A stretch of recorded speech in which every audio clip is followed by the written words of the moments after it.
And it just kind of leads me to think that there's something entirely underwhelming about the kind of list of candidates that have been linked with the RB Leipzig job, and it's a little similar to when we had that conversation about who Dortmund replaced Nuri Sahin with, and there was a number of kind of interesting candidates suggested, and then we all sat down and said, well, we obviously know it's going to be some sort of Bundesliga adjacent personality. Has to be some guy who can speak German and speak to the local newspaper. To be fair, I don't think that's the case with Leipzig, to be honest. But Leipzig have their own kind of limitations in the sense that they always try to go for these kind of Red Bull adjacent guys. And the really interesting thing I think about the Red Bull operation is that you can point to a number of players who've obviously done well at Salzburg, have done well at RB Leipzig, or perhaps even beginning to do well at the other sister clubs in America or the US and South America and things like that. But I think you'd really, really, really struggle to point to a head coach who's came through the Red Bull system, came through at Leipzig or Salzburg, and gone on to become a world-class head coach. And some people might be listening to this right now and saying, well, what about Julian Nagelsmann? And I would say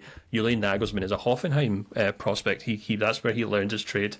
Neither's Hasenhüttl, I think, has gone on to do a good job as well in his career, although right now he's obviously, his stock's maybe not fantastic, but it just seems to be something that Leipzig kind of trip up over and over again. Marco Rosa, decent Bundesliga head coach, but I wouldn't say did a terrible job at Dortmund, because I'm a little sympathetic to the situation he was in there, but by no means did great. Did an okay job at Gladbach, obviously started off very well, and that kind of really tailed off, and by the time he left, his stock was an all-time low.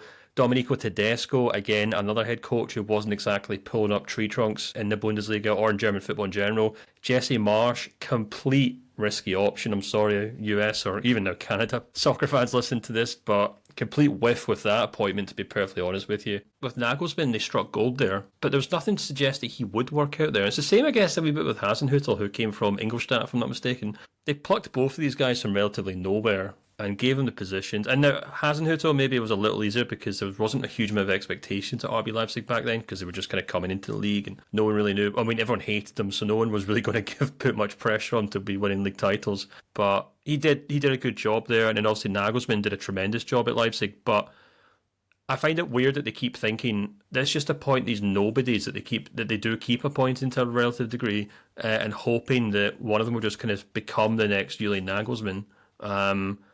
And it's similar to the kind of Dortmund conundrum, where I'm like, these clubs are never going to become serious contenders for league titles or in the Champions League, in which I know is silly to say because Dortmund were just in the Champions League final, but consistently and making the most of the squads that they have, if they're going to kind of really limit the scope of which head coaches they're going to bring to the club. And I think the names that have been linked to the Leipzig job so far underline just how limited that club's ambition is.